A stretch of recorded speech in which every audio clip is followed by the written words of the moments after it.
Vertus pour la langue française.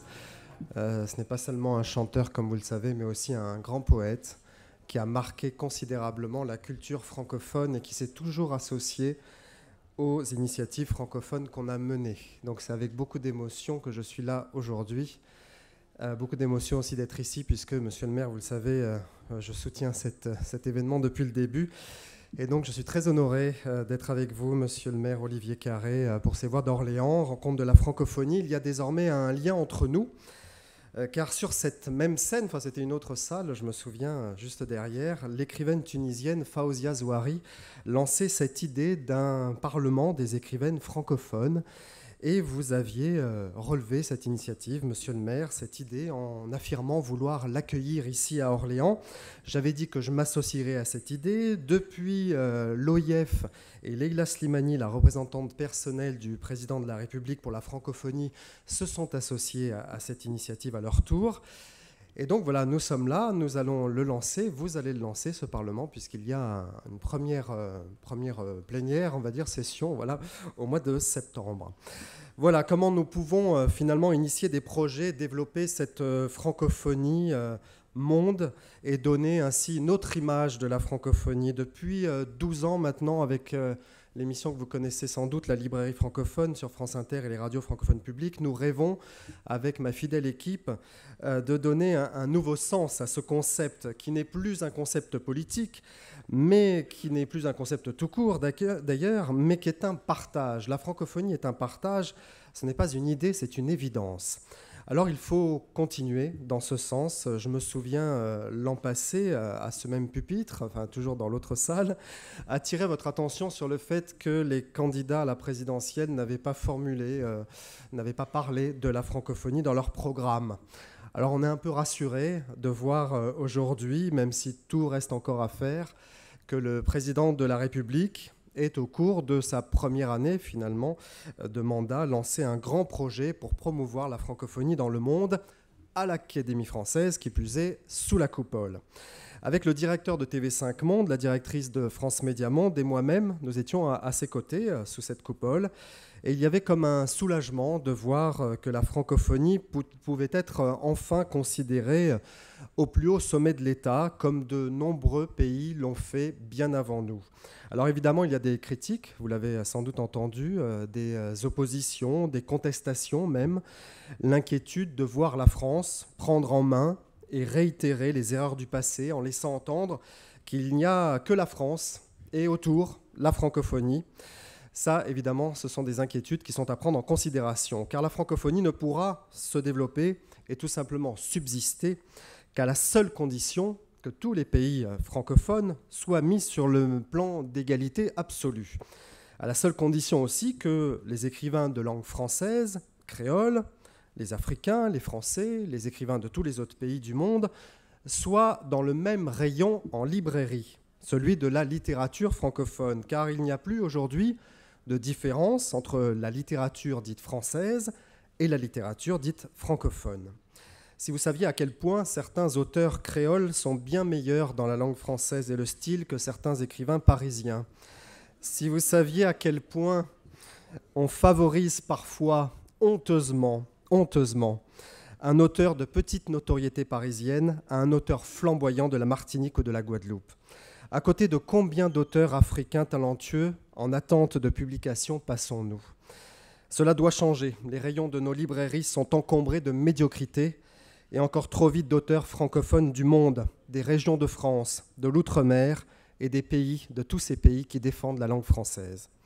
Alors il faut développer des idées ici, en France et ailleurs, des idées à la dimension internationale, comme ce Parlement des écrivaines francophones, renforcer aussi les programmes dans l'audiovisuel public, et je m'y attache avec Leila Slimani. Il faut donner des couleurs à la francophonie. Nous avons la chance de pouvoir laisser un monde de couleurs à nos enfants. Voilà, je vous remercie beaucoup pour cette introduction, et nous allons donner la place. Merci. Nous allons laisser la place, donner la place aussi. C'est moyennement français, mais je vous la donne quand même. Monsieur le maire, Olivier Carré. Merci. C'est un magnifique plaidoyer qui nous rappelle, chers amis, que ces Voix d'Orléans, s'installe dans un paysage, le paysage mouvant des idées, que si elles sont nées, cher professeur, vous me demandiez tout à l'heure quelle était un peu l'origine de cette idée, eh bien c'était parce que aujourd'hui, la voix de la France, la voix de la pensée française, l'universalisme qui court, qui jalonne l'histoire des idées dans le monde d'hier et d'aujourd'hui, eh bien cet universalisme aujourd'hui manque sur certains sujets, manque à certaines réflexions, et parfois enclin à être combattu par un certain nombre d'autres courants d'idées.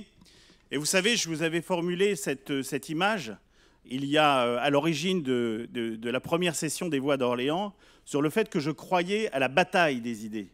Je pense que les idées sont vivantes, je pense que les idées se combattent, je pense que les idées taraudent les opinions publiques, utilisent les médias, se servent évidemment des écrivains, des écrivaines de tous bords, mais que dans ce champ-là, progressivement, la globalisation, le mercantilisme, tous ces grands courants ont fini par altérer ce que la pensée européenne et singulièrement la pensée française avaient pu apporter d'universel à la construction du monde tel qu'on le vit. Et à l'heure où un certain nombre d'idées funestes peuvent convaincre certains d'entre, pas d'entre nous, mais sur la planète de les rejoindre, il était très important que nous, grâce à tous ces émissaires de cette pensée universelle qui sont, de par le monde entier, en train de défendre notre langue, de défendre cette langue qu'ils ont choisie parce que justement, elle représente tant de valeurs.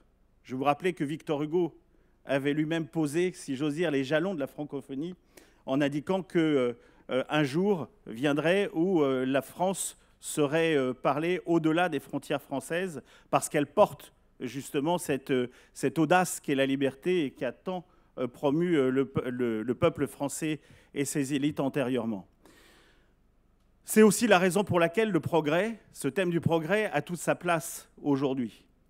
Parce que le progrès, c'est une idée magnifique, c'est une idée qui est consubstantielle à l'homme, parfois confondue avec l'évolution, l'évolutionnisme, mais qui a vraiment été prise, si j'ose dire, comme étant un concept fort, à partir de Descartes, à partir de Pascal, qui ont commencé, à travers le rationalisme, à poser les jalons d'une pensée scientifique, d'une pensée expérimentale, du fait que progressivement, eh bien, l'homme pouvait aller de plus en plus en avant, avancer, à partir du moment où il rationalisait l'apprentissage de ses connaissances et que par l'expérimentation, par toute une série d'autres éléments dialectiques, il arrivait à imaginer son lendemain, le promouvoir et faire en sorte que progressivement, il améliore sa condition. Sa condition, pendant plusieurs siècles, on l'a vu, elle a manifestement considérablement amélioré le sort de tout un chacun. Elle a, vous nous en parlerez, joué sur la durée de vie, sur le confort de vie. Et progressivement, à travers l'industrialisation, à travers l'émancipation aussi grâce à la connaissance, Condorcet a tout fait pour que justement ce progrès soit partagé. Et c'est ce partage-là qui donne du sens au progrès. Et bien pendant 3 siècles, on a amélioré l'ensemble de la condition humaine, à tel point de la diffuser largement au-delà des quelques pays qui, il y a 3 siècles, promouvaient ces connaissances.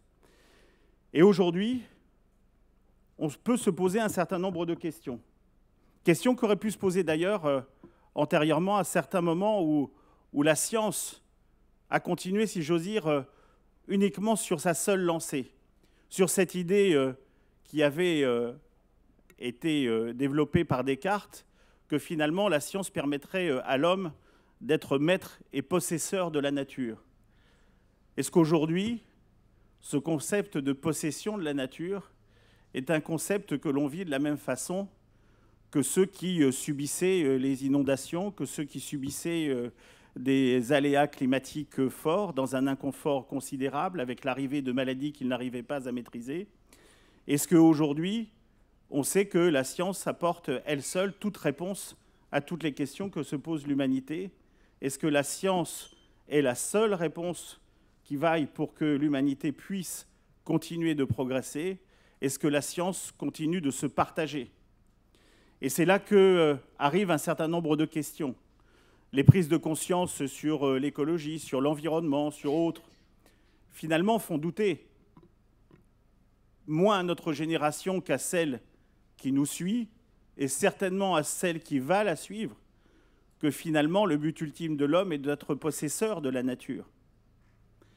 On a vu que dans des temps pas si reculés que cela, au début du XXe siècle, quand la science, la génétique commençait d'être découverte, quand on commençait à se dire que finalement les hommes étaient différents, mais que ça reposait aussi sur des éléments de rationalité scientifique, de connaissance, on a vu apparaître dans un certain nombre de partis politiques le fait que finalement l'eugénisme pouvait être un des éléments de modernité pour construire une société plus efficace, meilleure. Et c'était des éléments qui étaient très partagés. C'est ce qui m'a beaucoup surpris il y a quelques années lorsque j'ai découvert cela. Beaucoup de partis politiques, et pas que ceux qui ultérieurement utiliseront ces thèses, comme on le sait, mais beaucoup de partis politiques partageaient cette idée de bon sens que finalement on pouvait trier les hommes pour avoir une société meilleure. Ça a donné l'eugénisme et puis toutes les horreurs mortifères que l'on connaît par la suite. C'était apporté dans un discours extrêmement rationnel, débattu dans des assemblées démocratiques, et ce qui explique le fait que finalement, lorsque les courants politiques, la Shoah et autres, ont commencé à proposer un certain nombre de solutions finales, l'opinion publique, sans y être préparée, inconsciemment, ne se révoltait pas autant que cela contre, au moment où cela se faisait. C'est après qu'on a constaté l'horreur. Et donc, tous ces éléments-là, aujourd'hui, sont encore des questions que l'on doit se poser. Lorsque on regarde les évolutions liées à ce que l'on appelle le transhumanisme, on revient sur des questions qui ne sont pas si éloignées que cela, évidemment avec le regard de l'histoire et de ce que l'homme peut arriver à en faire de bien comme de pire. Mais cette question du progrès, jusqu'où doit-il aller? Jusqu'où doit-on être possesseur de la nature? Jusqu'où est-ce qu'on doit rassembler et ramener le progrès à cette question, comment le progrès peut-il être utile à l'homme?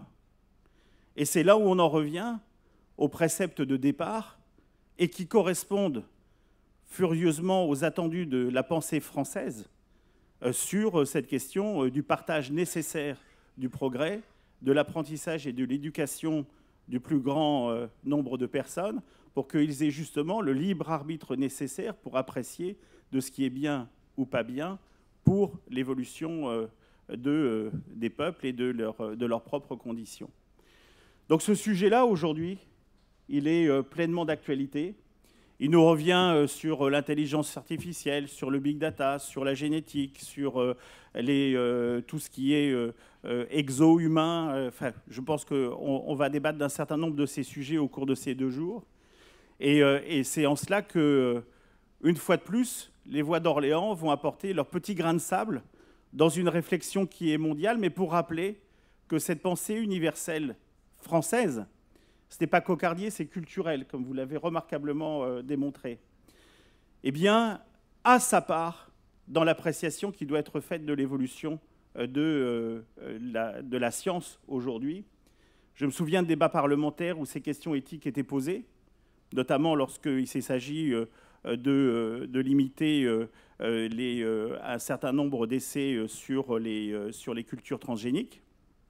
Et donc, on voit bien que même les parlementaires, même ceux qui étaient autour de nous les plus affûtés, ont du mal aujourd'hui à définir ces bornes, ces limites, le sens. Et donc, je crois que s'il y a des thèmes mouvants dans cette bataille des idées, c'est bien celui-là. On le voit d'ailleurs au fait que parfois, l'opinion publique elle-même récuse la science, préfère revenir à ce que lui apportent les lectures simples des religions. Et donc, on voit bien que tout cela, à un moment donné, peut altérer cette marche en avant de l'ensemble de la société, de l'ensemble des hommes et des femmes sur cette planète, et faire que notre avenir peut être, à un moment donné, obscurci, et donc la confiance dans le futur altérée. Et c'est ça qui, aujourd'hui, est au cœur de cette question sur le progrès. Qu'est-ce que l'on veut en faire? Il y a beaucoup de citations sur le progrès, mais finalement, pour moi, la plus ordinaire et la plus simple qui me vient à l'esprit et qui sera dans presque tous les débats que j'ai pu voir dans le programme de ces troisièmes journées, chère Nathalie, que tu as préparé avec Sophie Ferkatadji, eh bien, c'est cette phrase de Pantagruel écrite par Rabelais, que tout le monde connaît.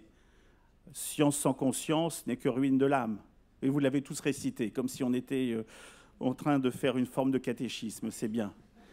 Et donc, je conclurai là-dessus en disant que cette phrase-là, on doit l'avoir à chaque détour de nos débats et s'interroger justement sur l'âme que doit avoir une femme, un homme dans les siècles qui viennent, celui qui aura en charge la préparation des sociétés futures, pour que cette conception du bonheur qui a été si chère à ceux qui ont posé les fondements des Lumières continue de vivre et continue d'irradier sur l'ensemble de la planète. Merci à toutes et à tous.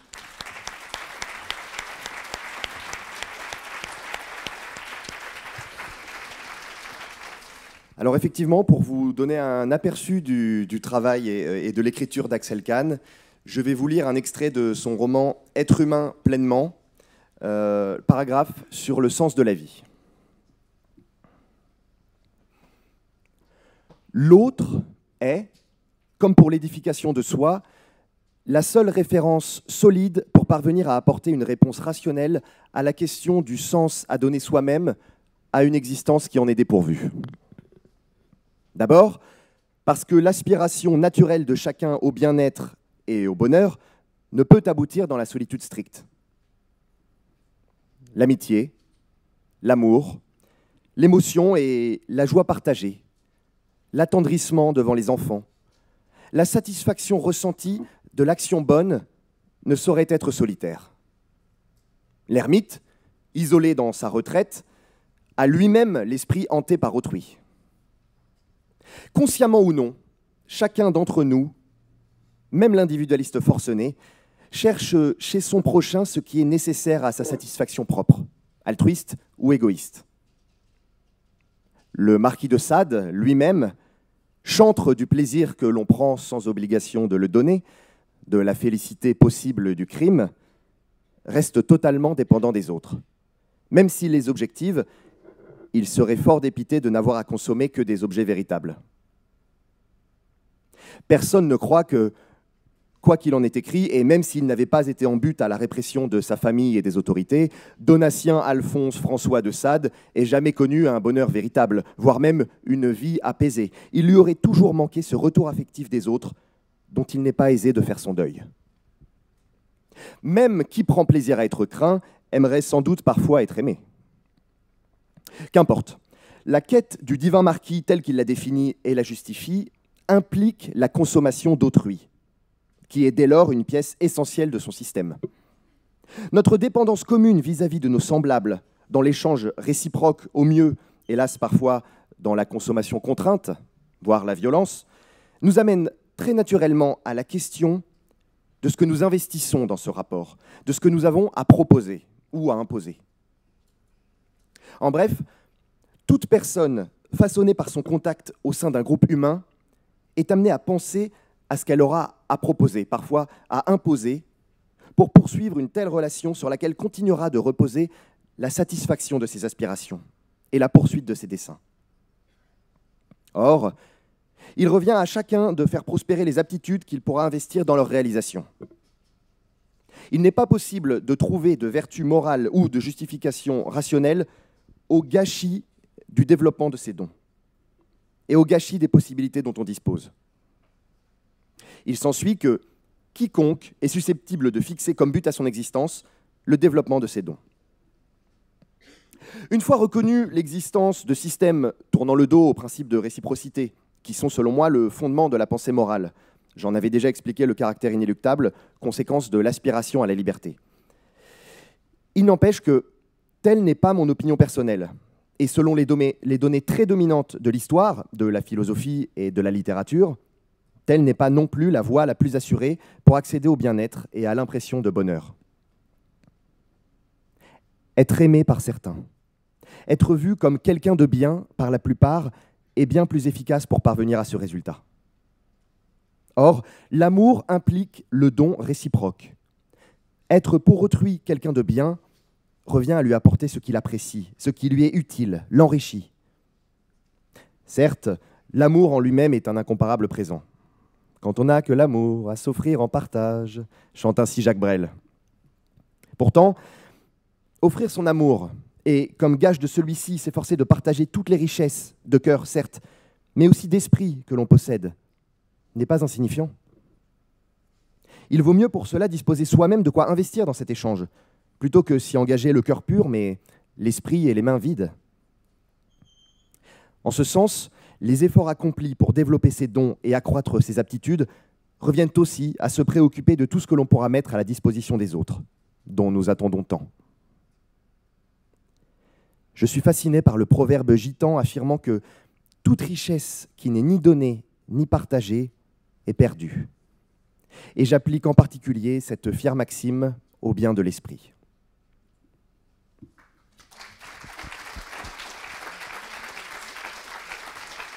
Merci beaucoup.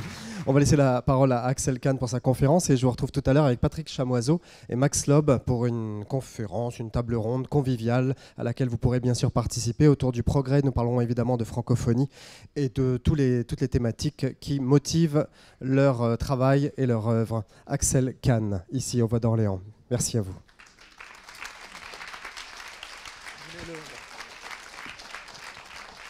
Monsieur le maire, mesdames, messieurs les élus, mesdames, messieurs, chers amis, existe-t-il beaucoup de mots plus beaux, plus exaltants, plus prometteurs que le mot de progrès? Il y a encore des décennies de cela, imaginez que l'on pût affubler et attribuer au mot progrès un non-sens aurait semblé presque un blasphème, un contresens. Le progrès, c'est ce que Saint-Simon et toute la pensée libérale derrière lui considèrent comme l'âge d'or de l'humanité dans l'avenir. Dans le passé, l'on n'a connu qu'un âge de bronze, de fer. Le progrès, c'est ce que fièrement vante Louise Michel. Son compagnon communard a été tué lors de la semaine sanglante. Elle est devant ses juges et elle leur lance fièrement, grâce au progrès, grâce à la prise de leur destin en main, par les femmes et par les hommes. Alors les femmes et les hommes briseront leurs chaînes et construiront une société meilleure. Le progrès, ce pas collectif du genre humain, disait le père Hugo. Cette notion d'une ascension continue vers un terme idéal, précisait Jean-Paul Sartre. C'est sans doute ce à quoi croyait ce couple de pierres que je me rappelle avoir vu à Kiev dans les dernières années de l'Union soviétique. C'est un couple de kolkhosiens, jeunes et fiers, l'homme le visage taillé à la serpe. Ils regardent au-delà du Dniepr et sans doute eux aussi des lendemains qui chantent. Je me rappelle à cette époque, devant le couple de pierres, m'ai fait la réflexion que certainement, s'ils voyaient loin, au-delà même de la période où ils ont été édifiés en pierre, ils ont vu ce merveilleux XXe siècle où, à la suite du pasteurisme du XIXe siècle, la mortalité infantile diminue, où la vaccination va prendre le relais, où la science fait des progrès tout à fait extraordinaires, où les femmes conquièrent la maîtrise de leur fécondité, où l'on se met à conquérir l'espace, à connaître les génomes. Un siècle tout à fait extraordinaire. Mais comme ce couple de pierres me semblait avoir la vue perçante, sans doute, il voyait également un XXe siècle de 2 guerres mécanisées, utilisant toutes les ressources de la science, incroyablement meurtrières. Il voyait la bombe atomique, Hiroshima. Il voyait le désastre de Bhopal. Il voyait l'accident de Tchernobyl. Il voyait l'augmentation de la température, les dérives climatiques. Il voyait les déchets plastiques qui recouvrent petit à petit le monde entier. Et il voyait dans leur pays la pollution considérable, la mer d'Aral totalement asséchée.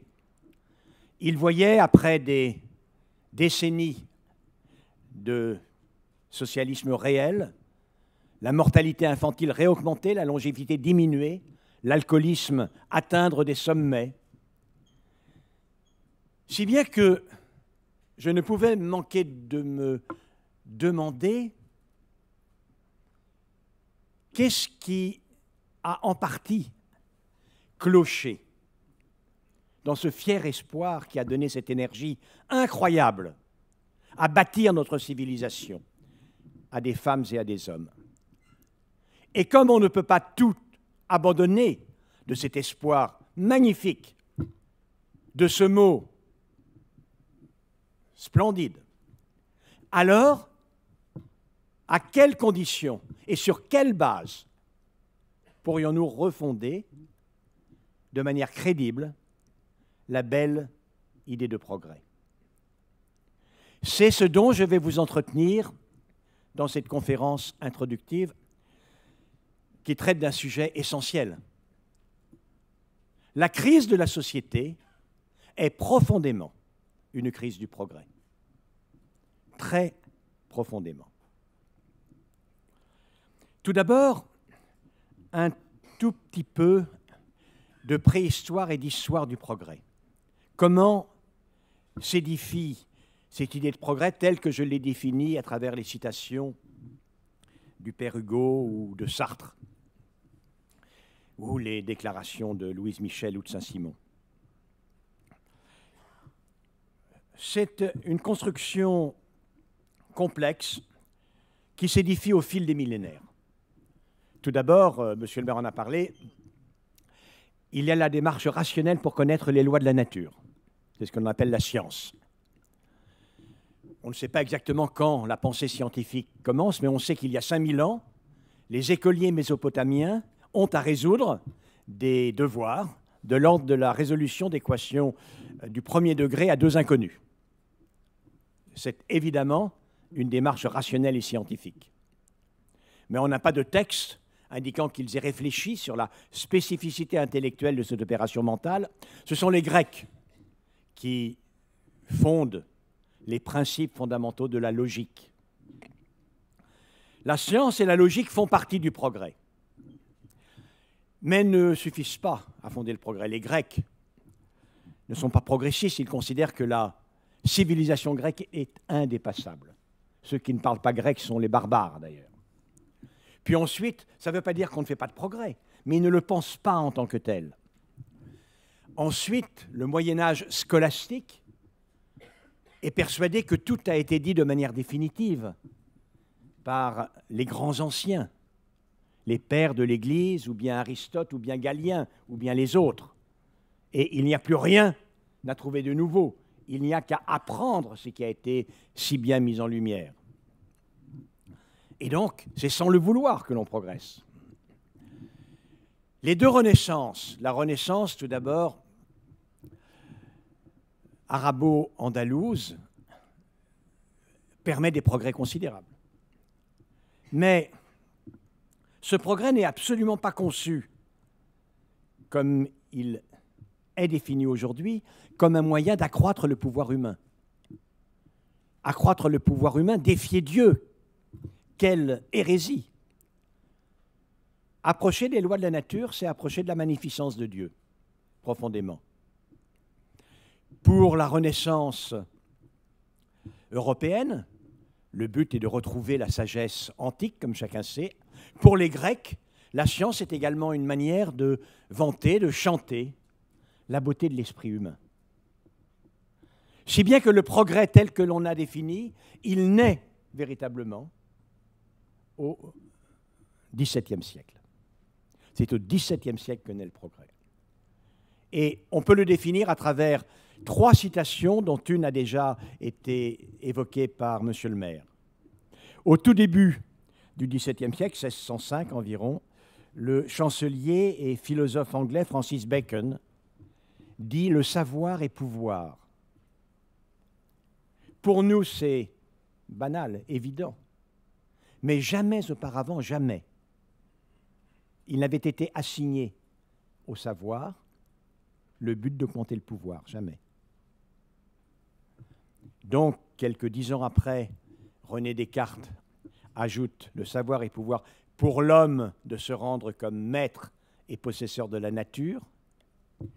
Et quelques décennies après encore, Blaise Pascal nous dit « Toute la suite des hommes depuis le cours de tant de siècles est comme un seul homme qui apprend continuellement et qui vit toujours. » Vous mettez ces 3 citations ensemble, il s'ensuit que générations après générations, l'homme est de plus en plus savant, le savoir étant pouvoir, il est de plus en plus puissant, il a de plus en plus la capacité de se rendre comme maître et possesseur de la nature.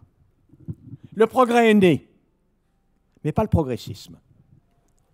C'est-à-dire que ni Bacon ni les autres ne considèrent que cette augmentation du pouvoir vont constituer une évidence, une certitude d'une mobilisation en faveur de l'épanouissement humain.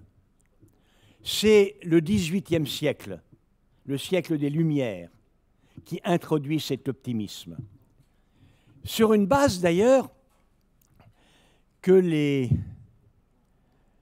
Grecs auraient définie comme un paralogisme. Il n'y a pas de doute que la connaissance est préférable à l'ignorance. Il n'y a pas de doute. Or, la connaissance, le savoir, conduit au pouvoir. Et puisque la connaissance est bonne en elle-même, le pouvoir qui en découle doit être bon en lui-même. Et s'il est bon en lui-même, il doit garantir l'augmentation des conditions d'épanouissement de l'homme.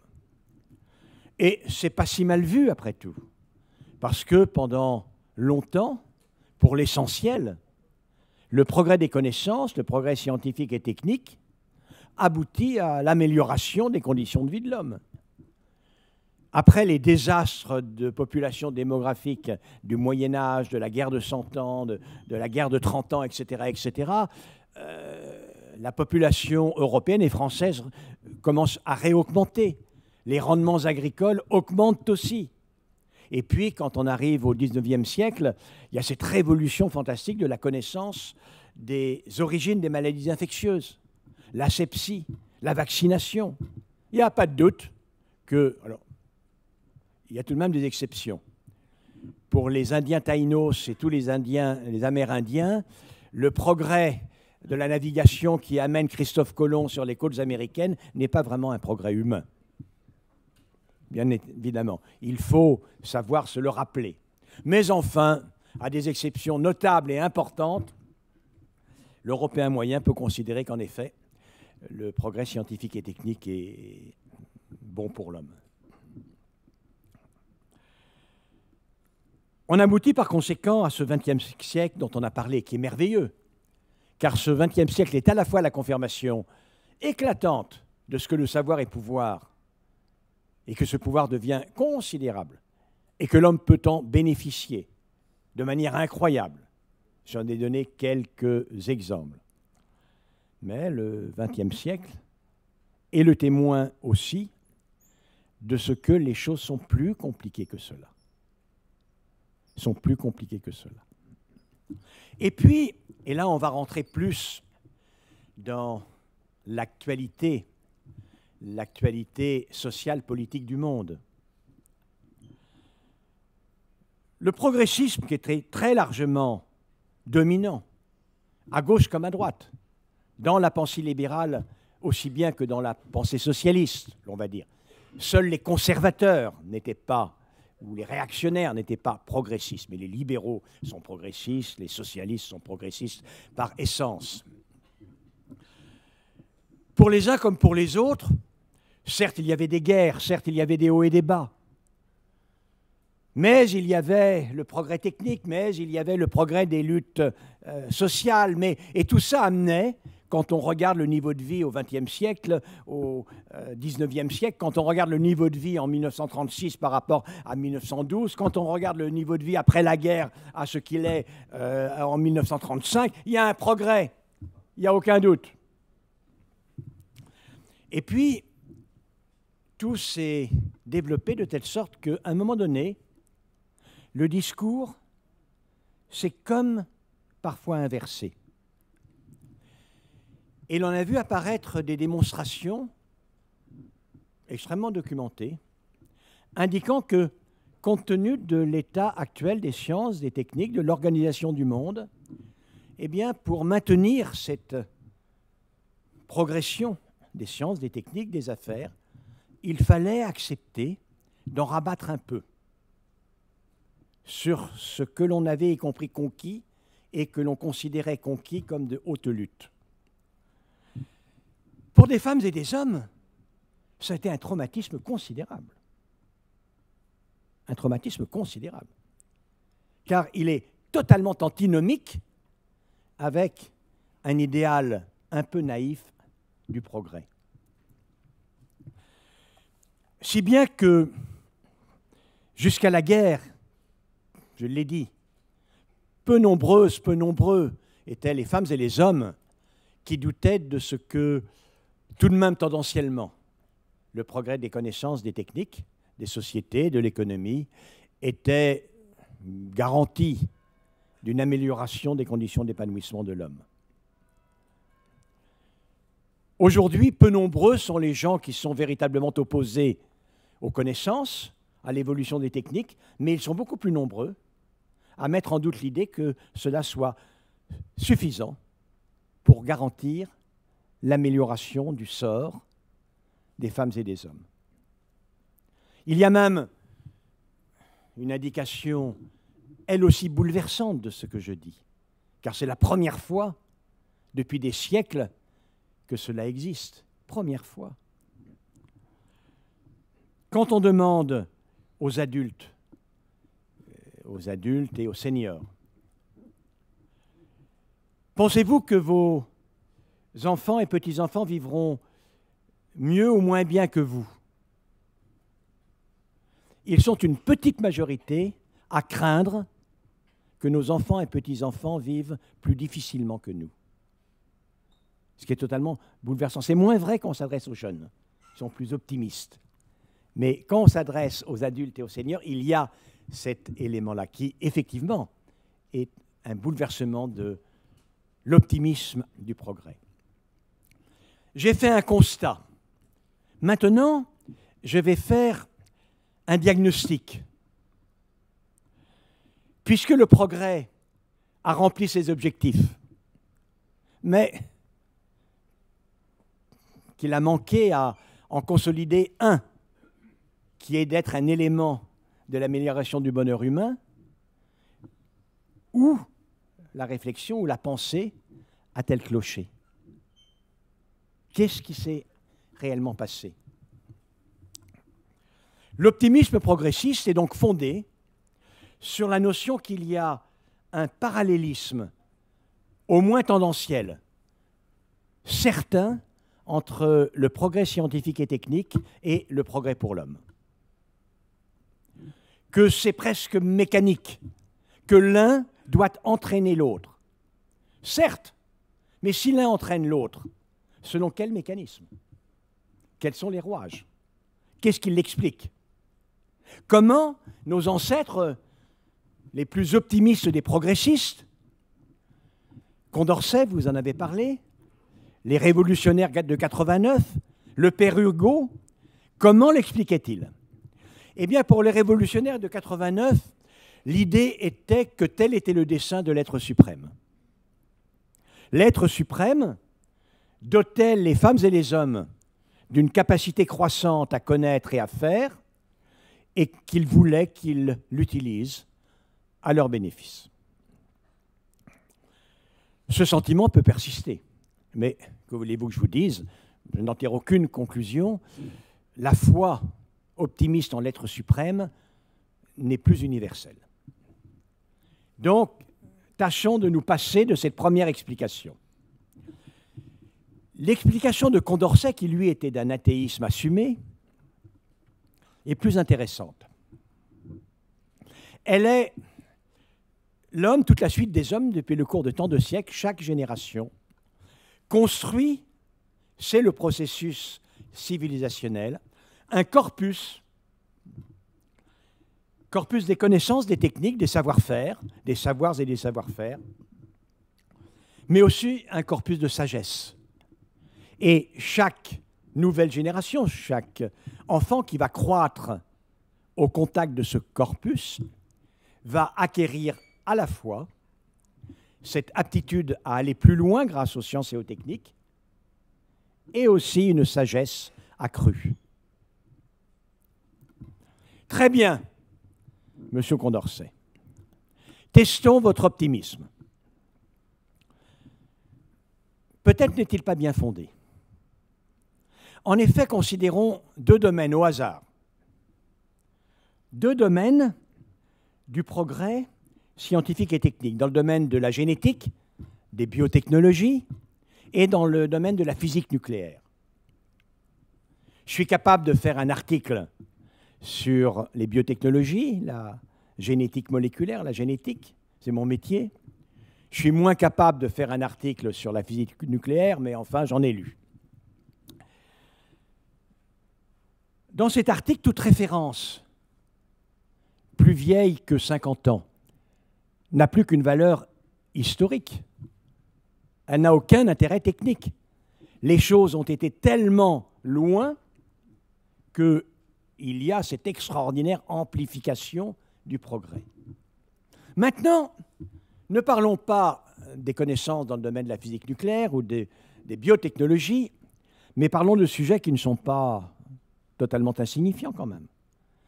Parlons de l'amour, de la haine, de la sagesse, du courage, de la bonté, de l'abnégation. Alors là, certes, ce qu'en a écrit Paul Ricoeur, Peter Sloterdijk ou les auteurs modernes est certainement intéressant, mais entre vous et moi, pas forcément plus que ce qu'en écrivaient les présocratiques, Platon, Aristote, c'est-à-dire qu'on a un corpus où tout ce qui est plus ancien que 50 ans est devenu insignifiant, et un autre corpus où la référence vieille de plusieurs millénaires a pratiquement la même importance que la référence moderne. À l'évidence, les racines, le cœur des connaissances scientifiques et techniques n'évoluent pas à la même dynamique que le cœur de la pensée qui va alimenter, qui va irriguer la sagesse. Ça, c'est une donnée anthropologique. L'homme de plus en plus puissant n'est pas, en tout cas au même rythme, de plus en plus sage. Et par conséquent, un des éléments fondant l'optimisme obligatoire du progrès est évidemment remis en question. Par ailleurs, il faut bien reconnaître, il y a une question au plan de la liberté. La liberté est un mot magnifique. Je veux être libre. Vous voulez être libre. C'est-à-dire que, certes, vous voulez faire le bien, mais vous voulez faire ce que vous avez envie de faire. Et si vous êtes doté d'un pouvoir, que vous avez notamment conquis grâce à votre savoir, eh bien, vous voulez en faire un usage libre. Eh bien, cet usage, ça peut être au bénéfice ou au détriment des autres. Notre liberté l'exige.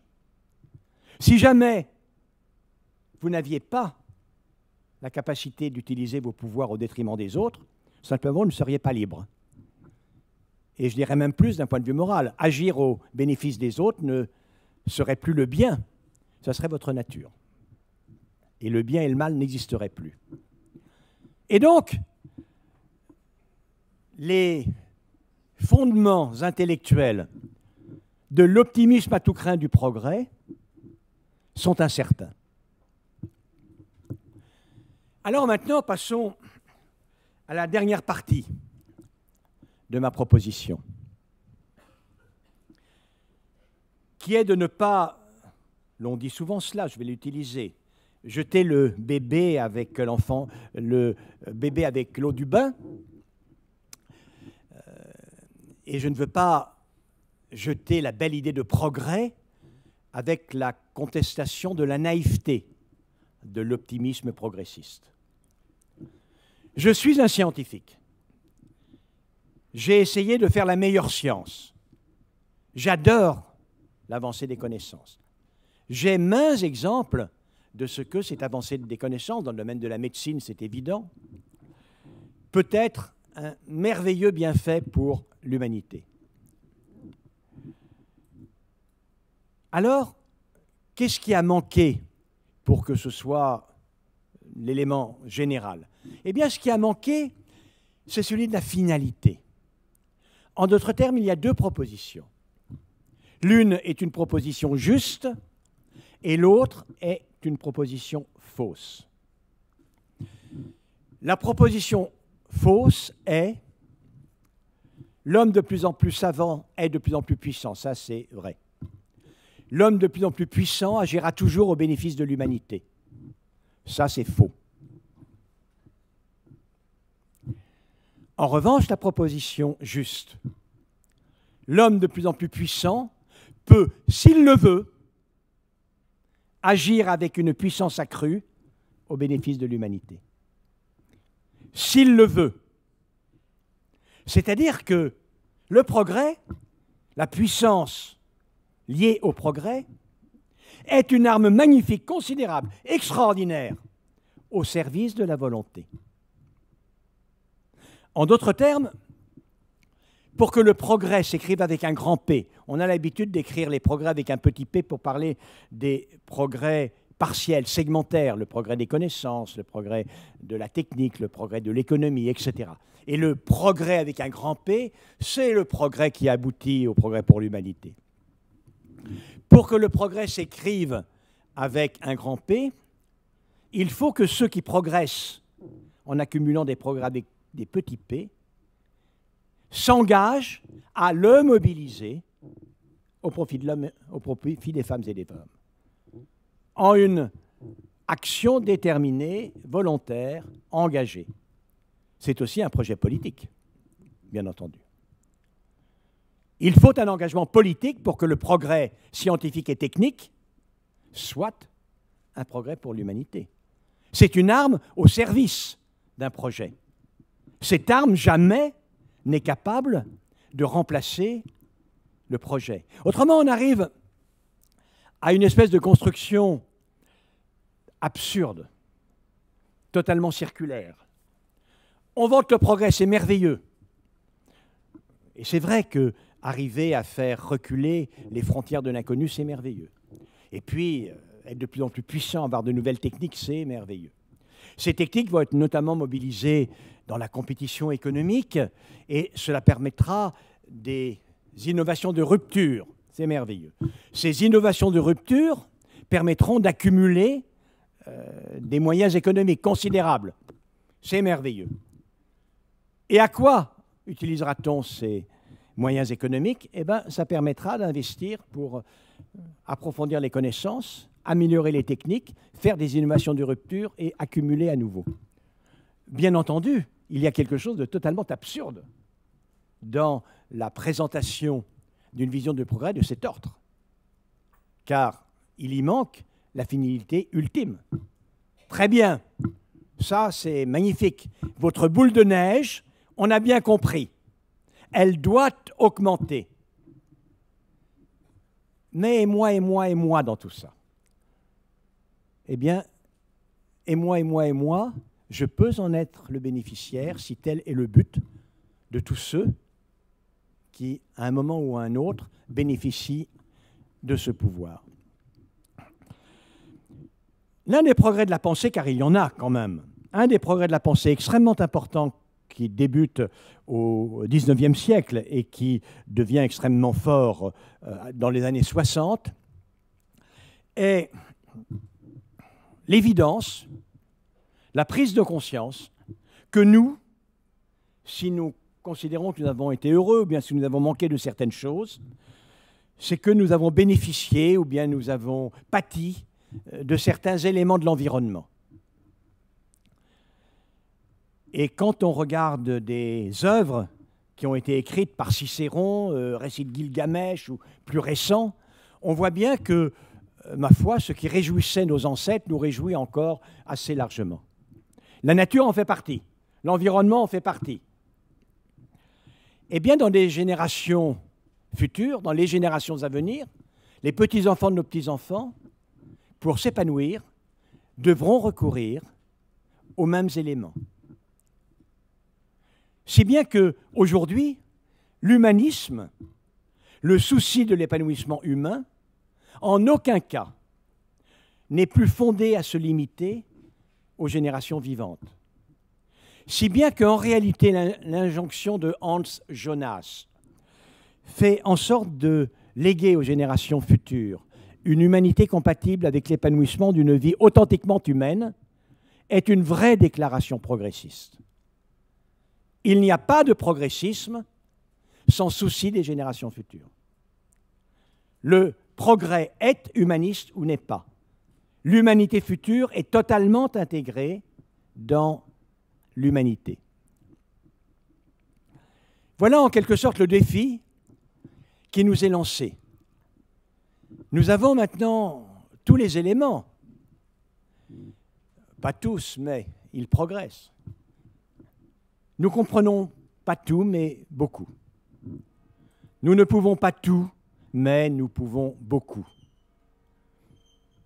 Pour le pire parfois, pour le meilleur aussi. Nous avons développé notre pensée, l'écologie existe. Si bien que, si vraiment nous voulons faire en sorte que l'accroissement considérable de nos moyens, moyens intellectuels et moyens techniques, moyens scientifiques, soit en particulier directement ou indirectement par le biais de l'économie, utilisés au bénéfice des humains, ceux d'ici et ceux d'ailleurs, ceux d'aujourd'hui et ceux de demain, nous le pouvons. Il suffit de le vouloir et de le faire. Merci.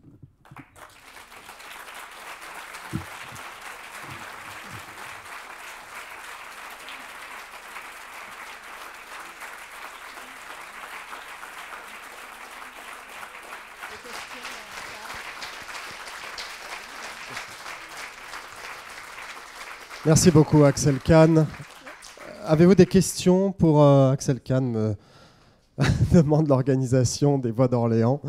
Restez au pupitre, je vous en prie. Je peux passer avec le micro près de vous, si vous le souhaitez. Juste me faire un petit signe. Vous n'avez pas de questions? Madame, non? Bah, c'est pas possible. Ça n'arrive pas aux Voix d'Orléans, ça. C'est impossible. C'est pas possible, oui. Non, c'est impossible. Ou alors nous régressons. Oui, monsieur, allons-y. Bonjour, monsieur.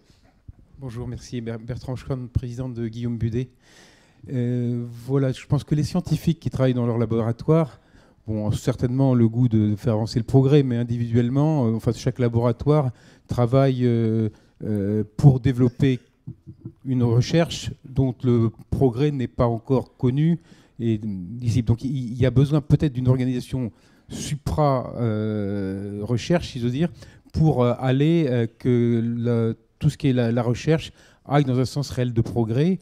je veux dire, un physicien, un mathématicien qui cherche, qui ne sait pas si sa découverte va être utile pour un réel progrès ou ne va pas être utile pour construire des armes destructrices. Et on l'a vu de par le passé un certain nombre de fois. Alors comment peut-on organiser la société pour que justement ça aille dans ce sens-là et que la convergence des recherches aille réellement vers un progrès pour toute l'humanité, en tout cas dans sa plus grande majorité?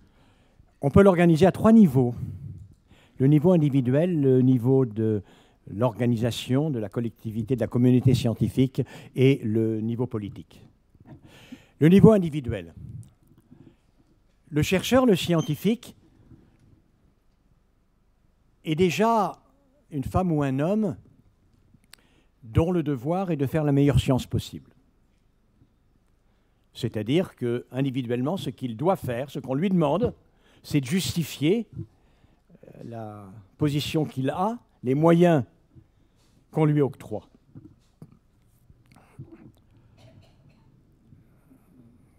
Un système où les scientifiques seraient des beaux parleurs et cesseraient d'être de bons scientifiques serait gravement régressif.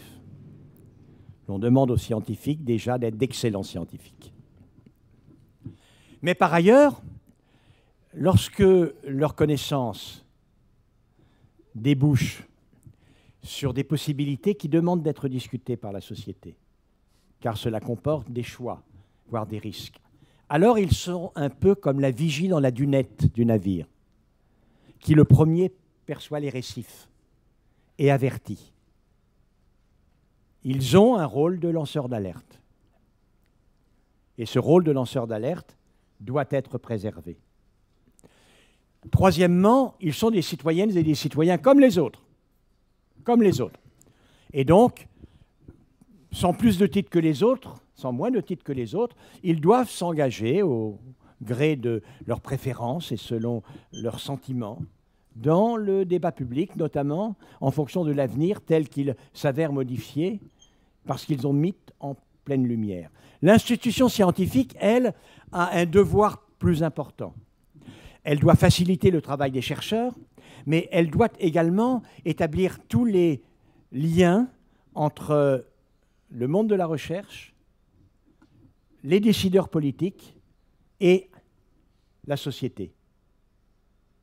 C'est extrêmement important que tous ces éléments soient établis parce que, après tout, pour la recherche publique, c'est en tout cas évident, c'est avec l'argent du contribuable que ces efforts sont menés. Et rendre compte de ce que l'on fait et avertir des conséquences de ce que l'on fait, c'est tout de même de l'honnêteté, uniquement de l'honnêteté. Quant au monde politique, dûment informé par toutes les expertises dont il est capable, il a à prendre une décision, et il n'y a pas de décision politique qui soit légitime et qui soit en particulier légitime d'un point de vue moral, si le souci d'une amélioration, d'une préservation du sort de l'humanité, du sort des gens, de la vie des gens, n'est pas central. Un élément totalement central, notamment grâce aux effets de levier que constituent les progrès scientifiques et techniques. Voilà l'organisation optimale. Tout est difficile. Le diable est dans les détails. Mais l'organisation globale, elle est celle-là. Bien, merci Axel Kahn. Oui, madame, bonjour. Oui, moi je voudrais vous poser une question toute simple à propos de l'agriculture. Vous voyez, que pensez-vous de la position actuelle du gouvernement sur le modèle proposé de notre agriculture face au progrès, si vous voulez, parce que je trouve ça très important. Alors, ce n'est pas le scientifique qui va vous parler de la position du gouvernement. Je suis également le président du comité d'éthique de l'INRA, l'Institut national de la recherche agronomique, du CIRAD et de l'IFREMER. Donc c'est vraiment un sujet de préoccupation et un sujet de travaux que nous menons. Aujourd'hui, il y a plusieurs visions du monde de l'agriculture. La question est, comment peut-on à la fois permettre à l'agriculture de développer un système économique viable, satisfaire les besoins des gens, la vie des agriculteurs, et préserver l'environnement au long terme, c'est-à-dire l'efficacité, la ruralité, les besoins, mais également la durabilité. La durabilité et la préservation d'un environnement compatible avec l'épanouissement totalement humain. On a fait l'analyse qu'un certain modèle d'agriculture, exagérément enivré par les possibilités du progrès technique et ayant des objectifs à trop court terme, de productivité à trop court terme, n'ont pas été des systèmes précautionneux, prudents, et ont abouti d'abord à scier la branche productiviste sur laquelle cette agriculture était assise, par une altération de l'état des sols, la minéralisation liée aux sels minéraux ajoutés, des sols totalement écrasés par les labours profonds, sans vie organique, nécessitant de plus en plus d'intrants, etc., etc.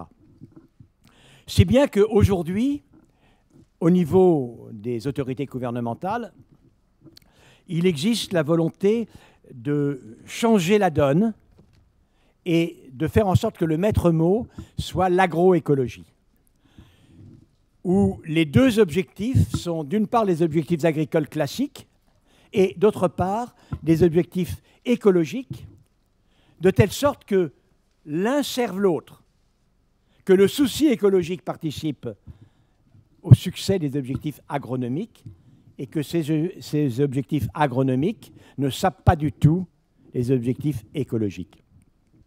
Maintenant, il y a dans la société des positions qui sont beaucoup plus radicales et qui considèrent que l'agriculture doit participer d'une sorte d'usufruit d'une nature qui n'est pas la possession de l'homme, mais à laquelle l'homme appartient.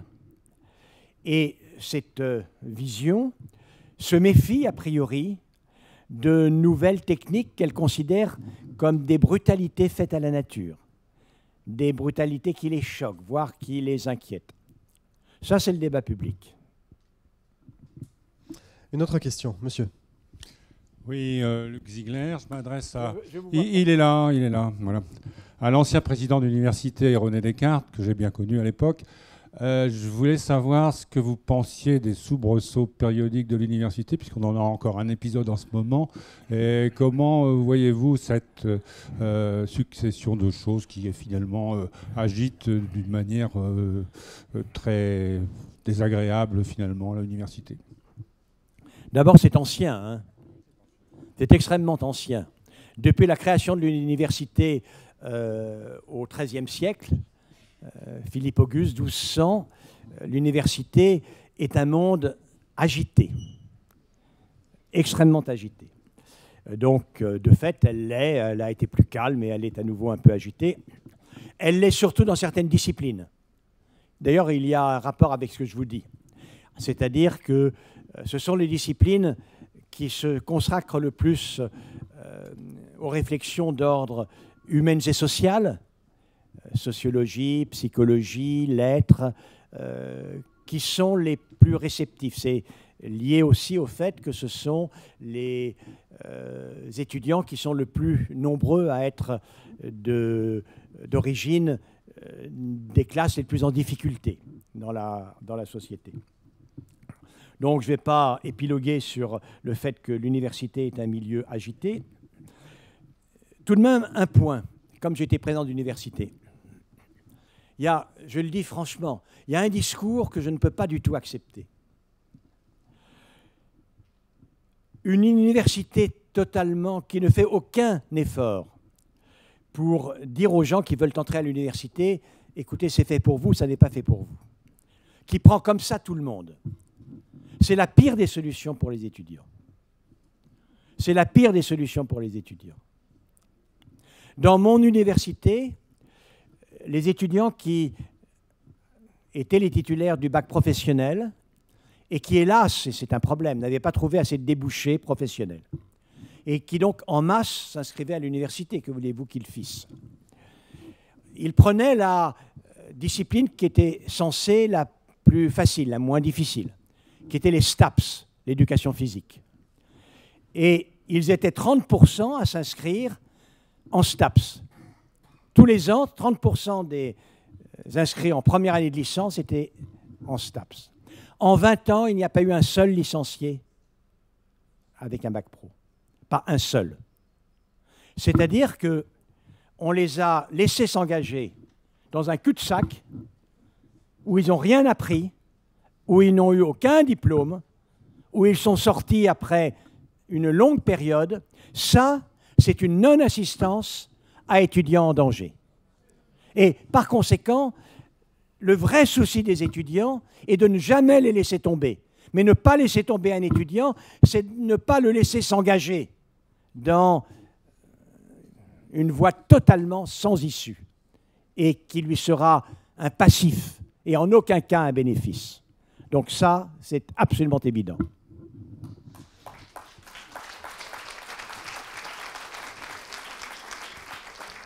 Une autre question ici. Bonjour monsieur. On a parlé du progrès. On a pour le genre humain. Où êtes-vous? On a parlé du progrès pour le genre humain. Vous êtes à la Fondation du handicap. J'aimerais savoir ce que nous a apporté pour le progrès humain le scientifique américain qui vient de décéder, Hawkins. Alors, Stephen Hawkins a apporté deux éléments importants. D'abord, c'est un très grand scientifique. C'est un gigantesque scientifique. Il a fait une hypothèse, une conjecture, la conjecture de Hawkins. Quand on regarde l'univers, on est perplexe. Les calculs indiquent qu'il y a 9 fois plus de matière qu'on en voit, d'où l'idée de la matière noire. Les trous noirs sont censés être des trous des amas de neutrons peut-être, ou plus vraisemblablement de neutrinos, un amas de neutrinos, tellement dense que toute particule qui arrive dans un trou noir ne peut pas en sortir. Et donc un trou noir peut gagner de la matière, de la masse, il ne peut pas en perdre. Or, il semble que les trous noirs perdent de la masse. Et Stephen Hawking a fait l'hypothèse que, à une longueur d'onde qu'on ne connaît pas, il y avait une émission des trous noirs.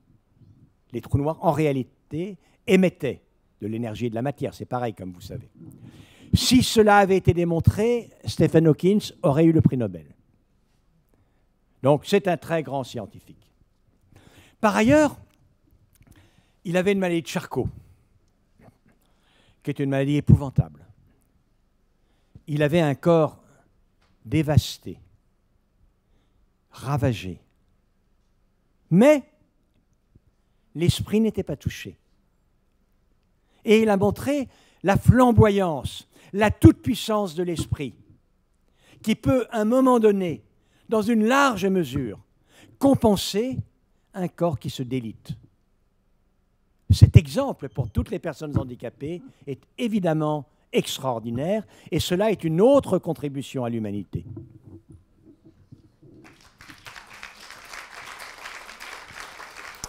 Bonjour madame, vous avez une question pour Axel Kahn. Oui, je voudrais revenir aux 3 niveaux dont vous parliez tout à l'heure, le niveau individuel, la communauté scientifique et le pouvoir, la décision politique. Malheureusement, ça n'a pas toujours marché, l'histoire nous le montre. Je vais prendre simplement 2 exemples. Un exemple très connu, la bombe atomique, malgré, d'une part parce que le chercheur ne sait pas toujours ce qu'il va trouver.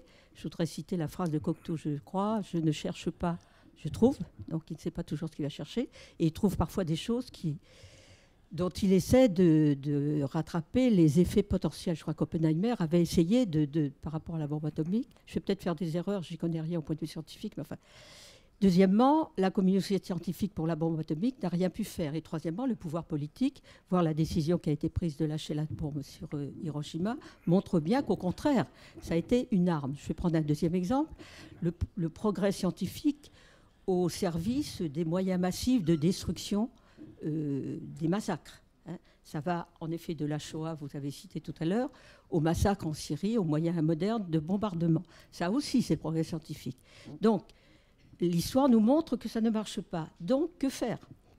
Alors, ce n'est pas que l'histoire nous montre que ça ne marche pas, l'histoire montre que j'ai raison de n'être pas totalement optimiste. Voilà, vous donnez quelques exemples démontrant que le pouvoir acquis par l'homme peut être à son bénéfice, et ça l'est, mais également à son maléfice. Quand vous dites que l'affaire du largage des bombes d'Hiroshima et de Nagasaki montre que le système n'a pas marché, ben, en réalité, le système a très bien marché, mais avec une décision autre. Il faut se rappeler que Einstein lui-même, considérant le danger considérable du nazisme, a décidé avec d'autres de s'engager pour permettre aux États-Unis de ne pas laisser les Allemands seuls découvrir la bombe atomique, et qu'ensuite, au moins une partie de la communauté scientifique, et dans le contexte de la guerre froide, dans le contexte également de l'effroi du coût humain pour les Américains d'un débarquement au Japon, a amené à la prise de décision politique de larguer une bombe. L'avenir n'est pas écrit et l'avenir n'est pas rose ni bleu clair. Il est ce qu'on en fera. À chaque étape, il y aura des combats à mener, des questions de cet ordre. Autrement, on serait optimiste ou négatif. Vous savez, ce matin, j'ai discuté avec des gamins qui font un atelier. Et ils m'ont demandé, ces gamins, « Mais alors, professeur Kahn, vous êtes optimiste ou pessimiste ?» Et je leur ai dit, vous savez, jeunes gens, il y a deux attitudes qui amènent au désarmement mental, qui amènent au non-engagement, à la passivité, à la mollesse. C'est l'optimisme et c'est le pessimisme. En effet, si je suis sûr que le meilleur est certain, à quoi ça sert que je m'en mêle? Si je suis sûr que le pire est certain, pourquoi faudrait-il que je me décarcasse? Je vais rentrer chez moi et puis lutiner le nombril de ma copine. Par exemple. Par exemple. Voilà. Pour que je m'engage, eh ben, il faut que je considère que l'avenir n'est défini ni par l'optimisme, l'avenir est beau et le meilleur est certain, ni le pessimisme, le pire est inévitable. En réalité, j'ai écrit un bouquin avec avec Albert Jacquard sur ce thème. En réalité, mesdames et messieurs, l'avenir n'est pas écrit. L'avenir n'est pas écrit. Mon message, c'est, si vous en avez le goût, vous en avez sans doute le talent, contribuez à l'écrire. Il sera ce que vous en ferez.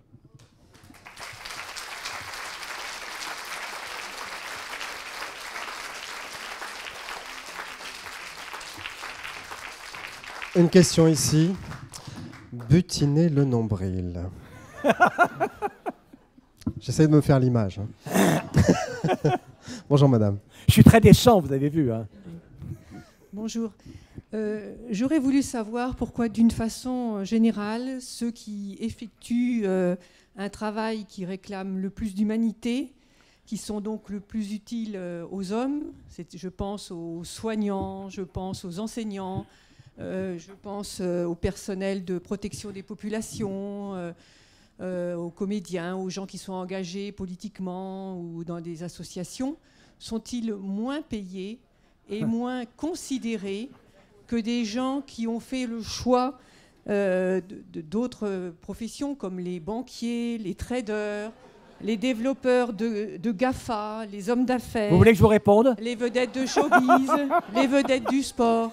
Et comment faire, la question que je me pose, comment faire en sorte que pour les jeunes, que les jeunes aient envie de s'engager dans quelque chose qui va servir l'humanité plutôt que leur porte-monnaie? Alors, la réponse est simple. D'ailleurs, vous l'avez évoqué vous-même. La réponse est simple. Aujourd'hui, globalement, on n'est pas payé en fonction de son utilité, on est payé en fonction de sa rentabilité. Voilà. Et donc,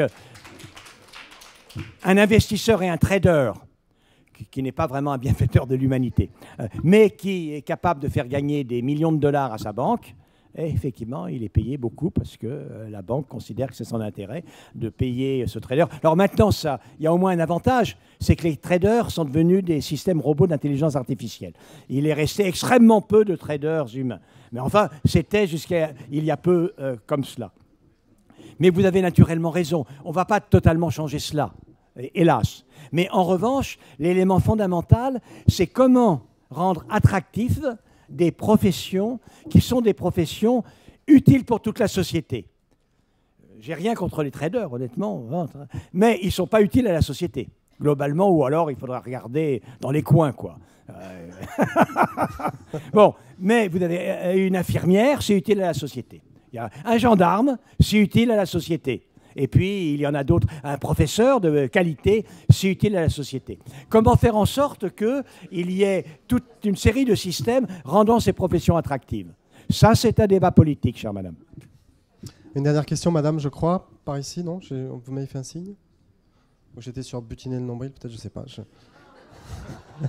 Je vais arrêter après. Hein. Alors sachez que dans le service public, cher Axel Kahn, pour rectifier, puisque vous parlez de rentabilité, parfois on fait des millions d'auditeurs et on est 4 fois moins payé qu'une radio privée qui fait 2 fois moins d'auditeurs. Et je sais de quoi je parle. Allez-y, bonjour monsieur. Bonjour. Bonjour professeur. Oui. Bon, je vous remercie parce que j'ai compris beaucoup de choses aujourd'hui, mais en particulier à l'instant, je viens de comprendre pourquoi, étant retraité, je suis moins bien payé, parce que je ne suis plus rentable. Voilà, c'est juste une remarque. J'avais une remarque à faire simplement, et puis une question. La remarque, ça concerne l'expression lanceur d'alerte que vous avez employée tout à l'heure, s'agissant des hommes de science.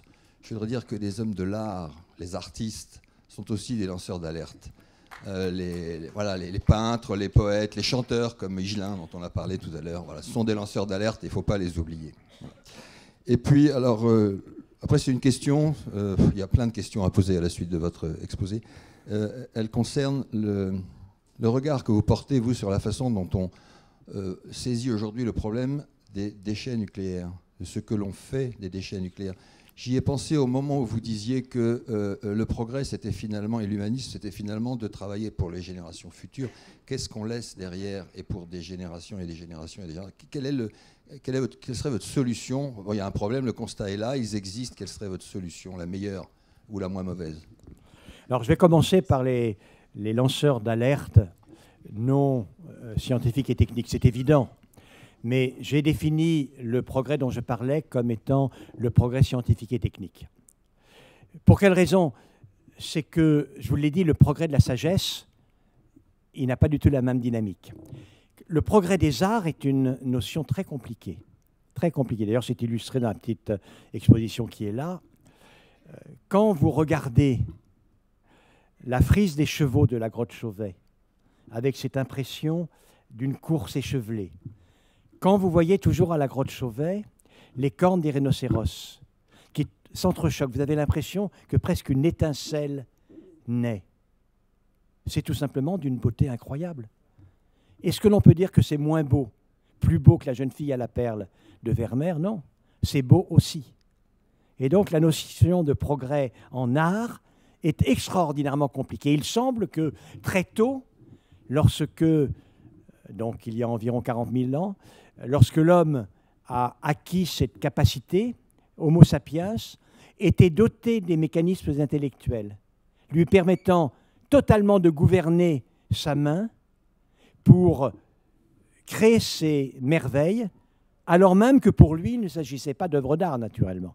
Il s'agissait sans doute d'une manifestation réellement magique. Donc c'est la raison pour laquelle c'est plus difficile de parler de progrès dans le domaine de la sagesse, de la bonté ou de la beauté. Pour ce qui est des déchets nucléaires, si j'avais la solution, souvent c'est la moins mauvaise solution. Je vais vous dire franchement, hein, je ne sais pas. C'est-à-dire, moi je suis loin d'être certain que ce soit bien préférable de laisser les déchets nucléaires à l'air libre plutôt que de les mettre très très profond dans la terre. Je vois bien les inconvénients, les avantages des deux.